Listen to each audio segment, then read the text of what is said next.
eu sou a Thaís Venâncio e seja bem-vindo ao meu Vida em Pauta. Você sabe que aqui eu escuto histórias, conto histórias, mas na verdade eu gosto de compartilhar essas histórias com você.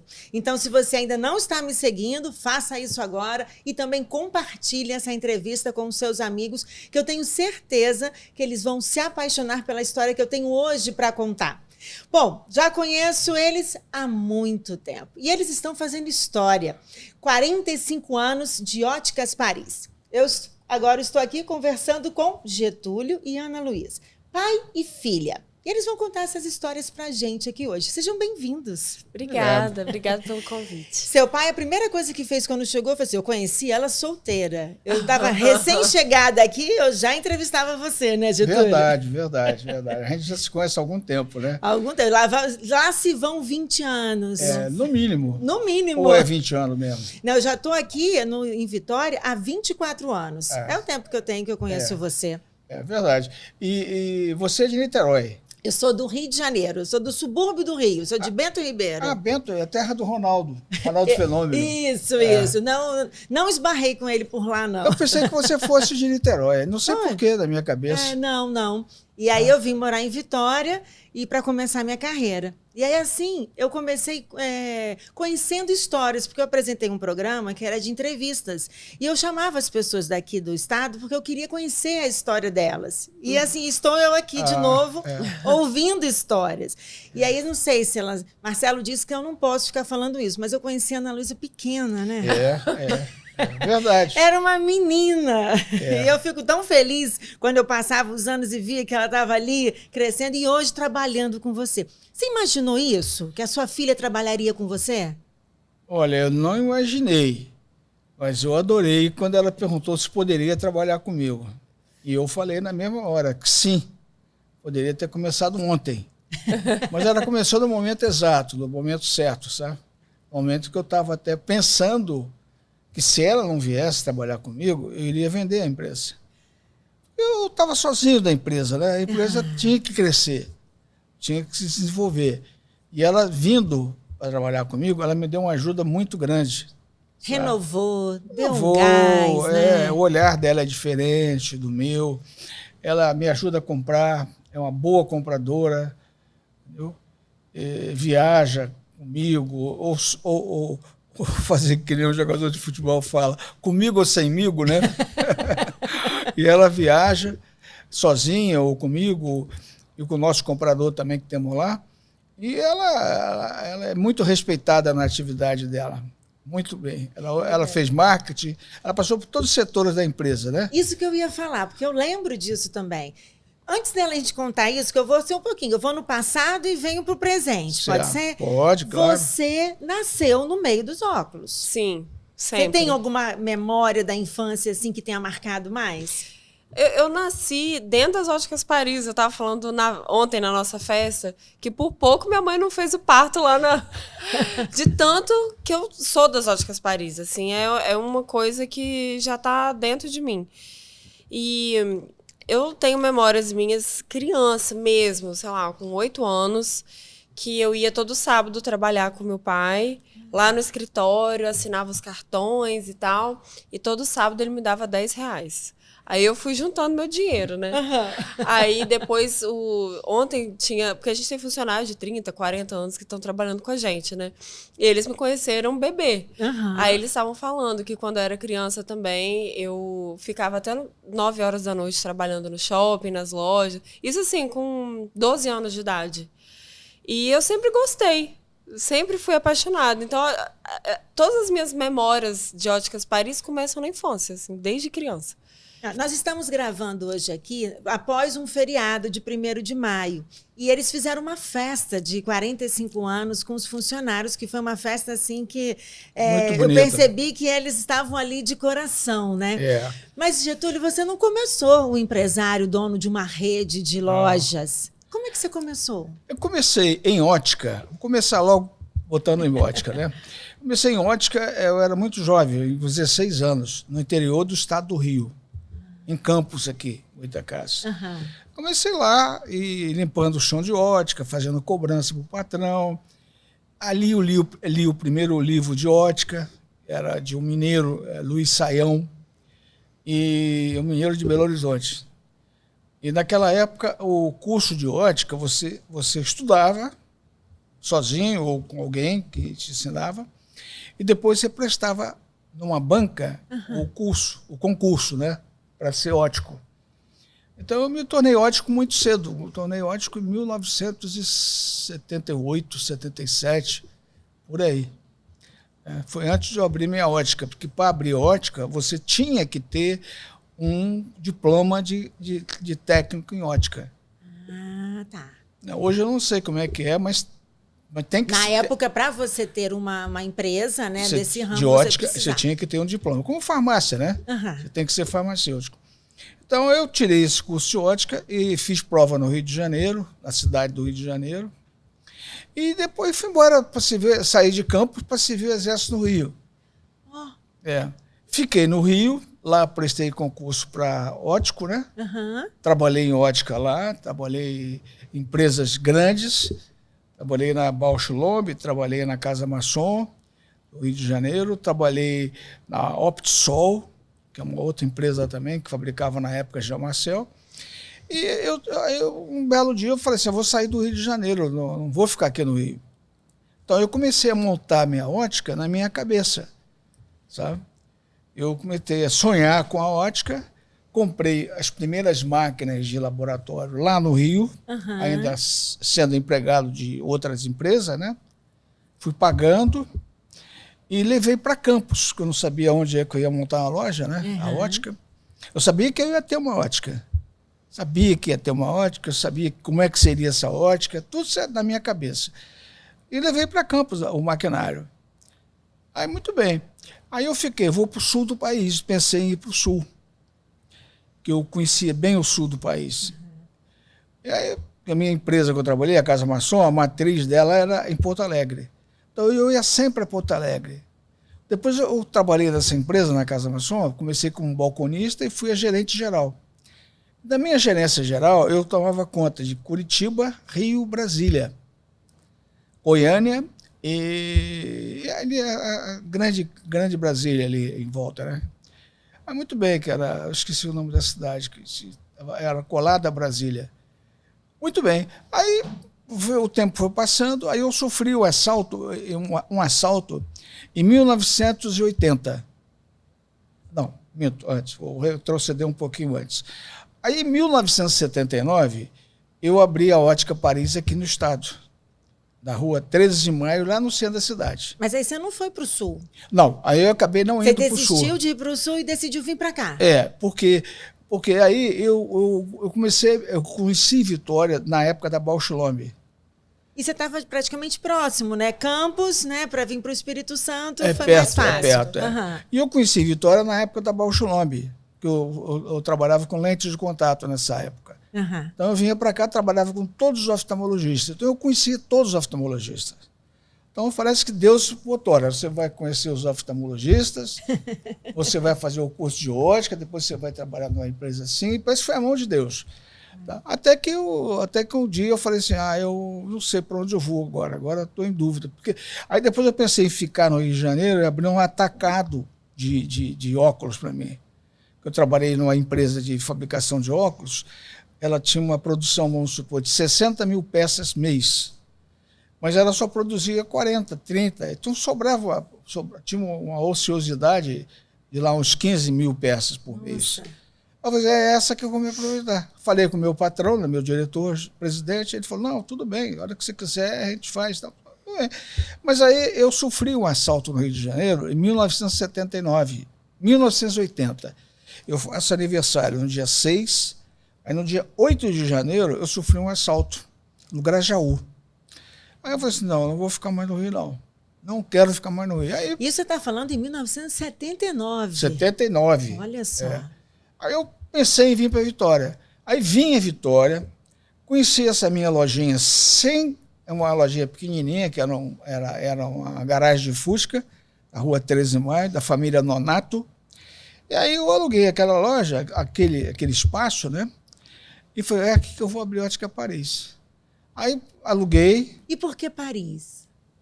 Porque Paris era a capital. Paris é a cidade de luz. É. E visão sem luz não existe. Então, também, nesse sonho que você tinha do projeto, você já sabia que seria também Paris o nome da Só sua depois. Ah, Só tá. depois. Eu já ainda morava no Rio de Janeiro ainda.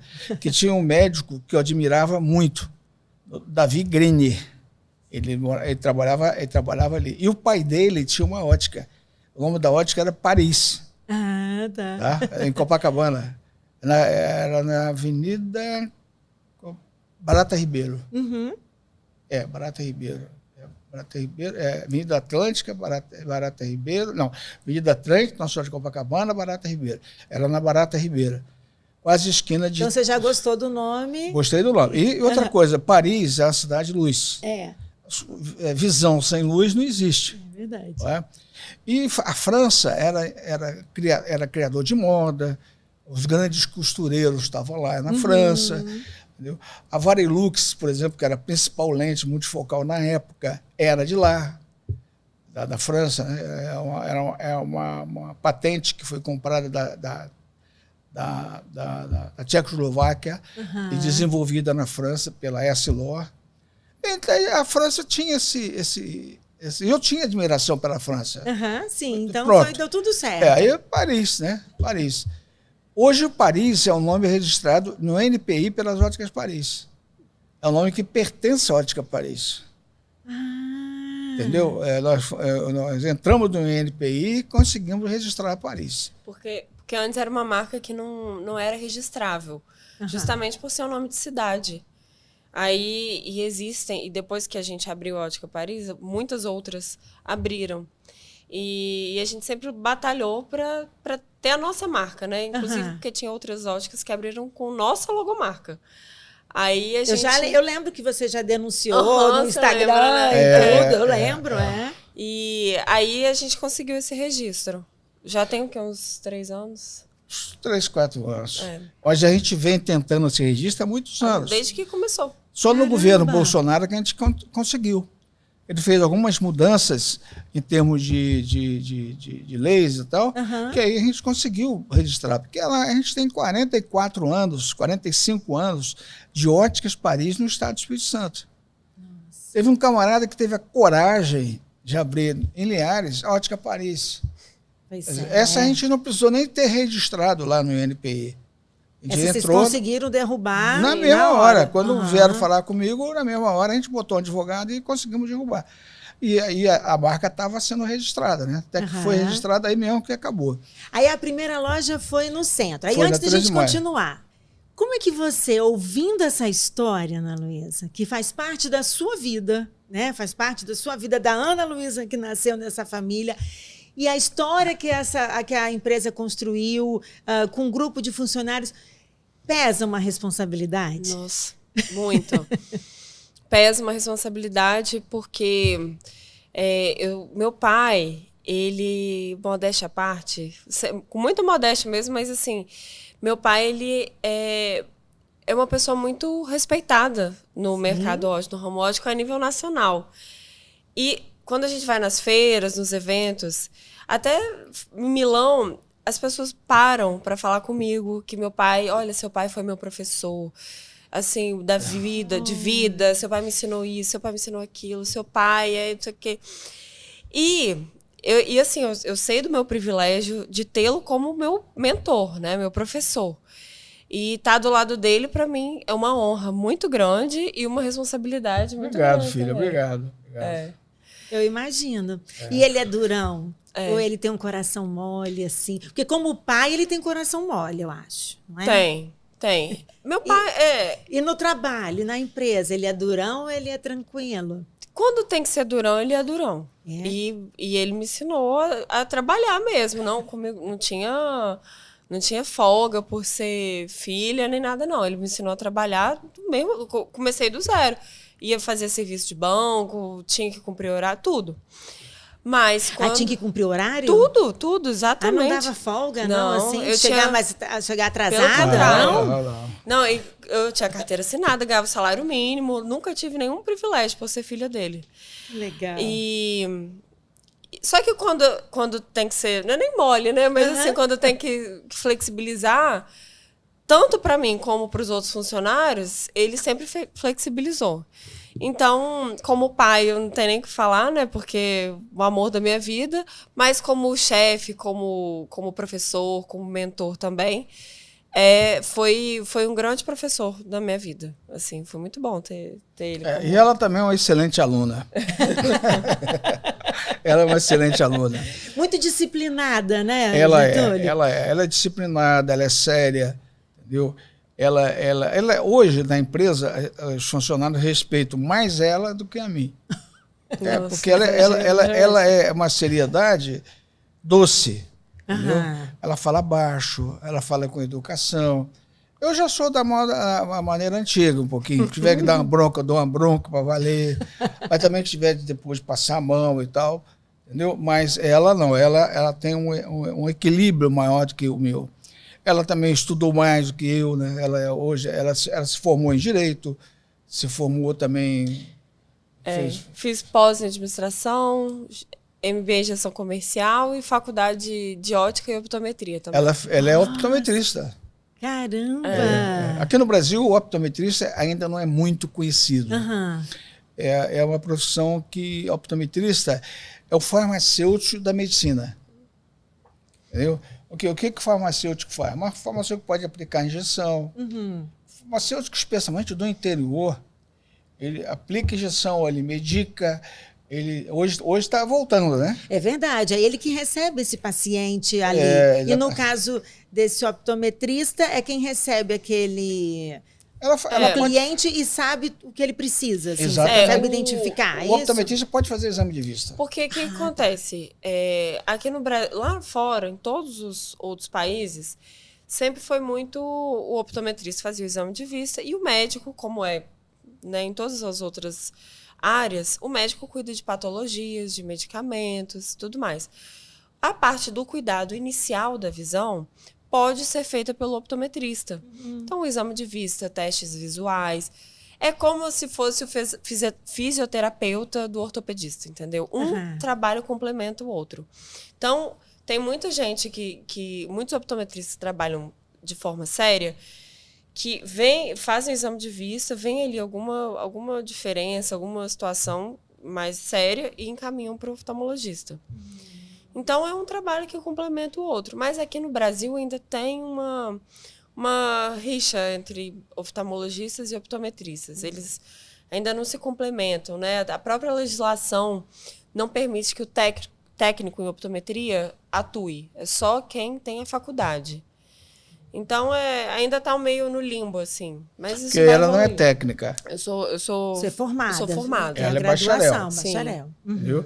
Agora, eu escutei de um médico, há cerca de uns 20 dias, um médico renomado, eu não vou falar o nome porque ele falou, Getúlio, a optometria é irremediável no Brasil. É necessária no Brasil. Os Estados Unidos... Ela trabalha junto com o médico. Sim. Entendeu? Inglaterra. E aqui na América do Sul, nós temos aqui a Argentina, que tem optometrista, tem Uruguai, tem Colômbia, tem o melhor colégio de optometrista da América do Sul, é da Colômbia. O Barraquer, já ouviu falar no Instituto Barraquer da Espanha, de Barcelona? Não. O Barraquer era um médico... A sua unidade tem lá um instituto, né? Barraquer. Então, tem um Barraquer, que é irmão desse Barraquer da Espanha, ele ficou na Colômbia, ele não foi para a Espanha. Então, ele se formou em optometria. E é um instituto de optometria maravilhoso, fantástico. E você acha que isso está caminhando aqui no Brasil? Está caminhando? Tá. Agora, vou voltar aqui um pouco na história também. Você falou que ela perguntou para você e você disse sim. Quando foi que você fez essa pergunta para ele se você podia trabalhar na empresa? Você fez direito? Fiz essa direito, primeira inclusive formação? no meu estágio na faculdade, aqueles estágios obrigatórios, eu estagiei na Paris também. Mas assim, sem muito, ainda eu não tinha decidido, só estagiei para conhecer mesmo. Mas acho que eu decidi lá pelo 7º ou 8º período. Estava Então, quase finalizando já. Então eu formei com 22, eu devia ter uns 21. Então era assim, eu era bem novinha, mas eu sempre soube, no fundo, que seria esse meu caminho. Aí eu volto na história também. A primeira loja foi no centro de Vitória Foi. e em 1980. 79. 79 você abriu a primeira loja. Isso, é. Hoje são quantas lojas? 12. no estado? 12 lojas. E o que você sonhou e implementou para a sua Óticas Paris? O que estava nesse sonho que você passou por outras óticas, mas você queria pôr na sua? Nós começamos as Óticas Paris já com laboratório, na cidade. Não nessa lojinha. Aham. Foi na outra loja na esquina.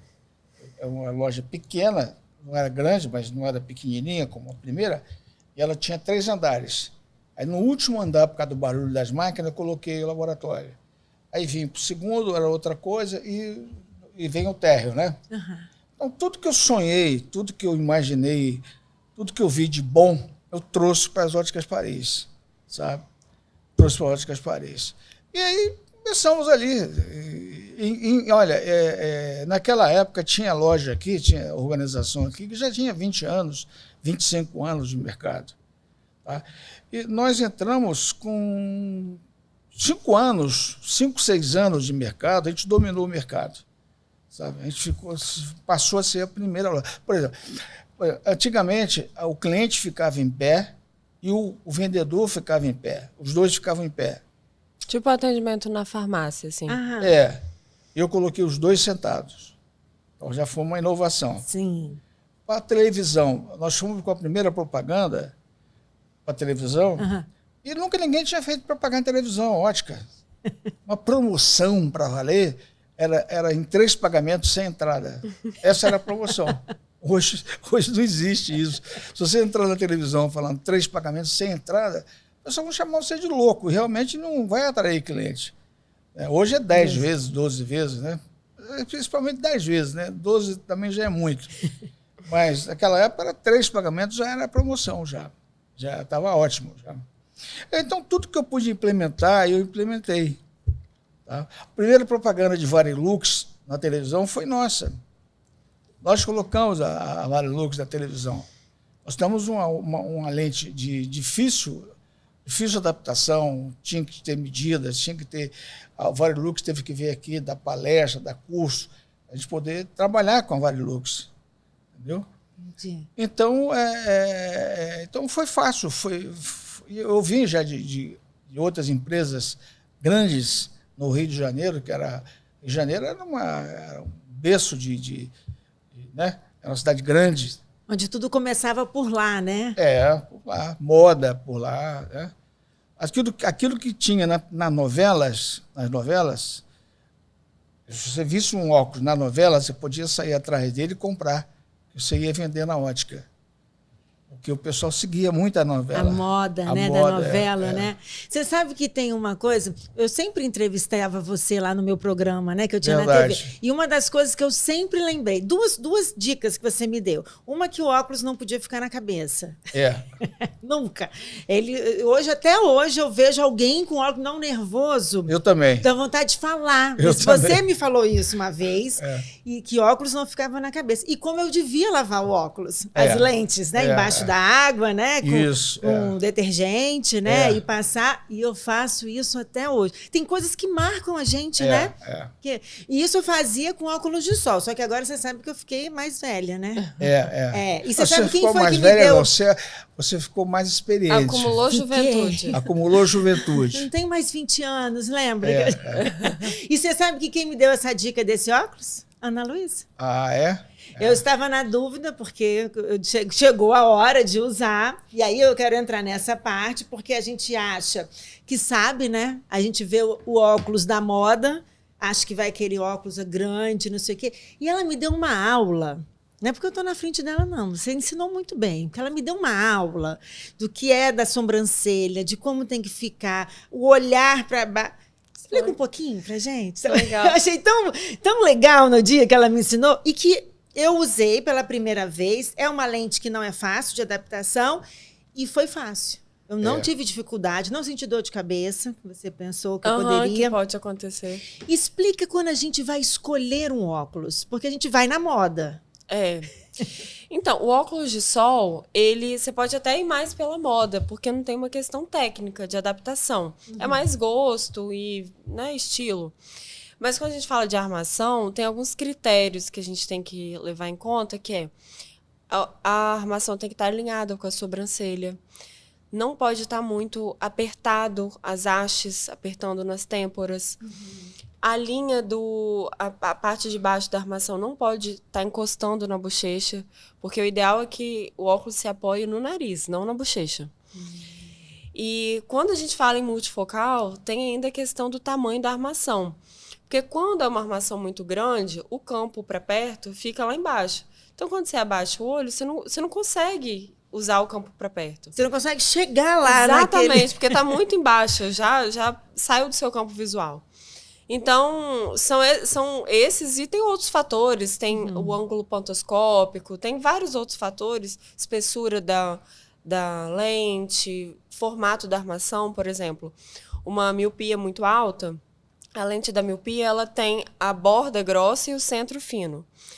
Então, não adianta a pessoa fazer um gatinho, porque vai ficar com aquela borda grossa lá em cima, lá na parte do gatinho. Então, a gente recomenda, quando a pessoa tem uma miopia muito alta, que use armações redondas, porque vai pegar só o centro da armação, que é da lente, que é mais fino. Então, assim, ótica é uma ciência. É física, tem a parte de moda, mas tem muito essa parte dos conhecimentos da ciência, da tecnologia, que são os bastidores, que a maioria das pessoas não vê. Não conhece. Pensei numa curiosidade aqui. O médico, geralmente, ele olha para alguém, um dermatologista, ele vai olhar, geralmente, a pele daquela pessoa e tal. Vocês olham se o óculos daquela pessoa que está próxima de vocês é o adequado para ela? Isso dá até problema, sabe? Antigamente eu entrava num restaurante, por exemplo, sentava eu e minha esposa, né? E chegava uma moça, pode ser bonita, pode ser feia. Né?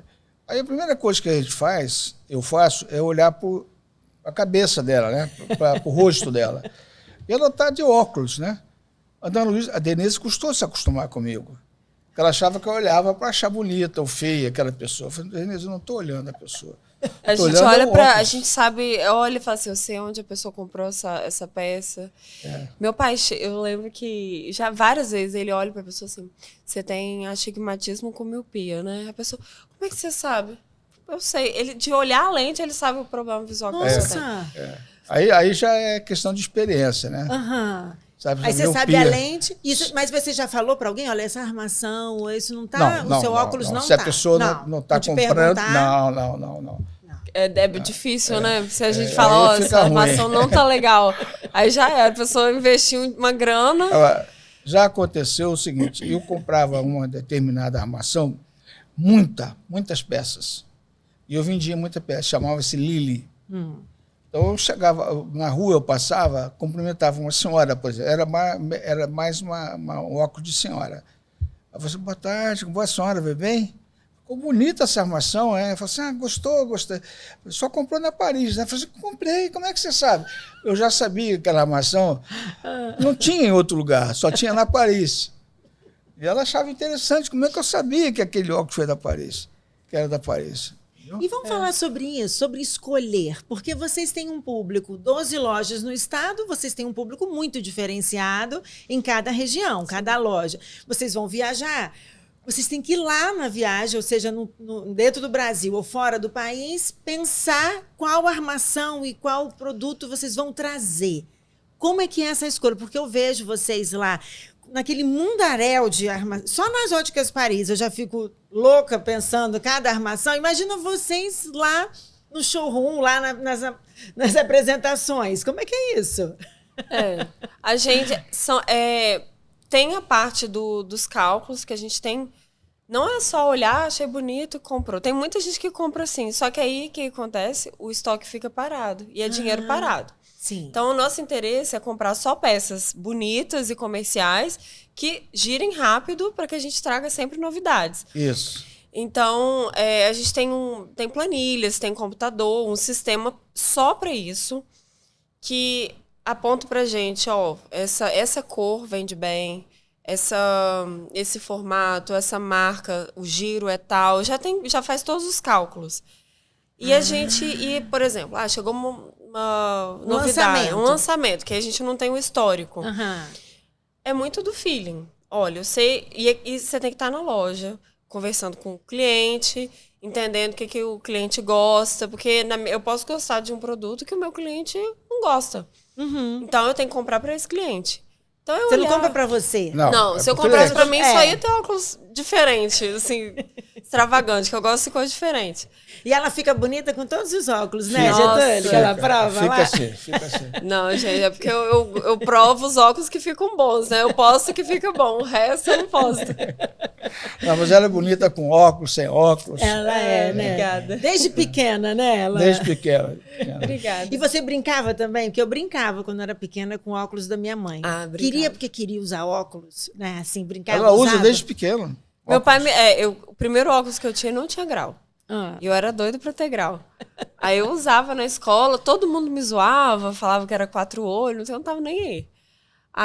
Mas depois eu precisei usar e agora eu uso por necessidade mesmo, mas eu gosto. Eu sempre brinquei com os óculos dele, da minha mãe também. Sempre usei. E leva trabalho pra casa? Não, hoje não. Hoje trabalho eu não levo, não. Eu já levei muito trabalho para casa. Hoje eu não levo, não. Antigamente eu levava.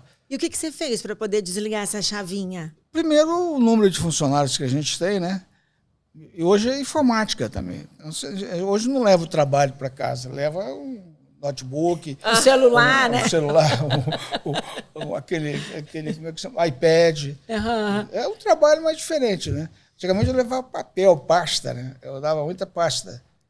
Entendeu? Aí dentro tinha um papel, chegava em casa, tirava tudo, aí via, conferia. Entendeu? Hoje, então, eu não levo mais. Quando você falou trabalho, eu imaginei papéis. Então, veio logo na sua cabeça papel, mas o trabalho não sai. Mas na hora de conversar, vocês conversam sobre o trabalho ou conseguem... Não tem como se desvencilhar. Não, né? Não tem totalmente como. Não. Eu acho que é uma utopia. Eu acho, né? Não sei. Da minha realidade, pelo menos, a família que trabalha, ainda mais pai, filho, marido, mulher... Você vai falar de trabalho. Não tem, porque faz parte da nossa vida. O trabalho é um dos pilares da nossa vida, né? Trabalho, família, amigo. Então, faz parte. O que eu acho que pega é quando você só fala disso. Minha mãe, às vezes, quando a gente está almoçando... Porque eu não moro mais com ele, né? Eu já moro sozinha, já tem uns 4 anos. E, às vezes, quando a gente está almoçando junto num domingo... Aí eu e ele, a gente engata no assunto e vai, às vezes, fala de funcionário, fala de não sei o quê, de produto. Aí minha mãe fica assim, mas o que é? A gente, só um minutinho, mãe, depois eu falo, não. Segunda-feira a gente conversa. Só que é difícil, é muito difícil. Tem que dar atenção para Denise também. Claro. Né? Ela recebe todas as atenções. Eu pergunto para ela sempre se você está dando atenção para ela. E ela fala o quê? Que sim. Porque eu encontro com ela na missa aos domingos. Eu encontro, né? E como é que vai ser agora? Pai da noiva. Como é que está seu coração? Está ótimo. Está muito bem meu coração. Estou feliz da vida. Porque primeiro que ela escolheu muito bem o noivo dela.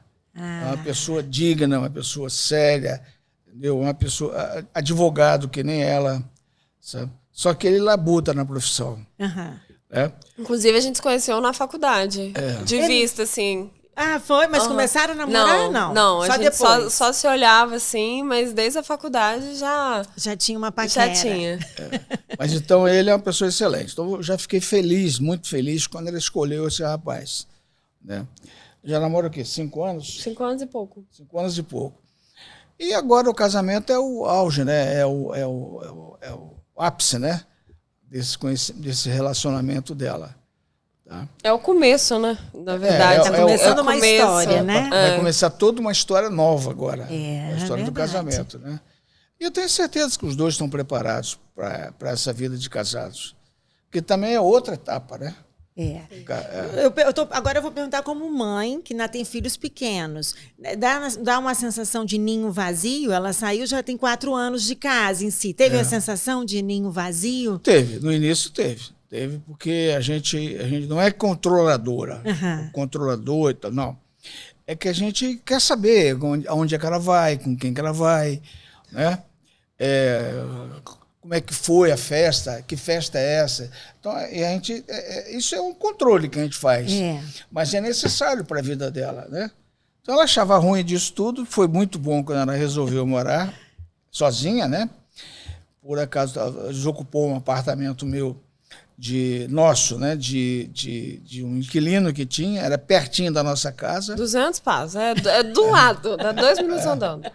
Porque ela no início falava em morar na cidade, morar não sei aonde e tal, a mãe dela ficava tensa. Uhum. Aí eu falei, calma, que a gente vai dar um jeito, Deus vai escutar. Orando. Desocupou um apartamento bem próximo, que era nosso. Aí eu falei com ela, tem um apartamento assim, é um apartamento enorme, 60 metros quadrados. Tá ótimo. Tá ótimo. Né? Tá ótimo, para começar a vida, tá muito então bom. Ela foi para lá e é pertinho de casa, a gente vai a pé. Se chegar na janela gritar, talvez ela escute. Nós nunca fizemos isso. Não. Mas talvez ela escute, de tão perto que é. Mas quando ela morava, ela mais nova, você era ciumenta? Não, nunca fui ciumento, não. Não. Posso ter sido controlador, concorda? Era controlador, mas realmente os meus outros namorados nunca tratou mal, sempre pegou como filho também. Mas controlador você também quer dizer assim, sabia onde estava, qual horário que ia até voltar. Porque eu era nova, né? Eu era mais nova, então faz sentido. Eu acho que fez bem pra você fez isso? Bem. Assim, eu lembro que quando eu era criança, adolescente, eu não entendia. Achava ruim. Porque todas as minhas amigas indo pro Triângulo. Eu só pude ir pro Triângulo depois de 18 anos. Eu não podia sentar em bar. Então, assim, era meio... Namorado meu não podia entrar no meu quarto. Tinha que ficar só na sala. Né? Mas foi assim. Mas talvez eu não faça isso exatamente, essa criação com meus filhos. Mas eu entendo e foi bom, porque é melhor do que muito solta. Uhum. E assim, né? Eu sempre fui muito família, né? Então foi bom, fez bem pra gente. Teve uma ocasião, ela estudava no Sacré-Cœur. Estudou desde o começo no Sacré-Cœur. Muito bem. Aí, um dia eu chego em casa, a mãe dela estava irritada, nervosa com ela e também na mesa também, sabe? Eu falei, o que foi, Denise? Depois eu falo com você. Falou baixo, depois eu falo com você. Ela devia ter o quê? 6 anos? 5 anos. 5 anos. Aí ela saiu de perto, Denise falou, a Luísa tá namorando? Eu falei, que namorando dele? Aí eu comecei a rir. Ela arranjou o namorado na escola. Denise, 5 anos não namora. Ela deve estar de paquerinho, essas coisas lá. Não tem namorado com 5 anos, Denise. Se preocupe com isso, não. Não dá força também, não. Aí chamei, filha, que negócio de namorado é esse? Aí é um garoto lá da escola e tal. Aí chegou uma época de vacinação, aqui do Colégio Maria Horta ali, né? Aí eu estava com a carteira dela e entrei na escola com ela para poder verificar se a vacinação dela estava em dia, né?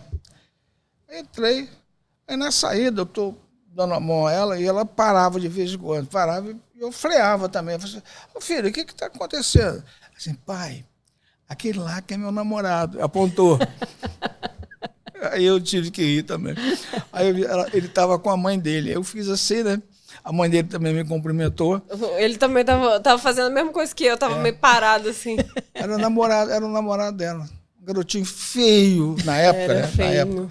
Feio pra cachorro, né? Pequenininho, sabe? Mas era o namorado dela. Namorado de criança. Namorado de criança. A mãe estava preocupada, né? Não faz o papel de mãe, né? Agora é gozado. Você fica preocupado com a mulher e o homem. Tem a mesma preocupação.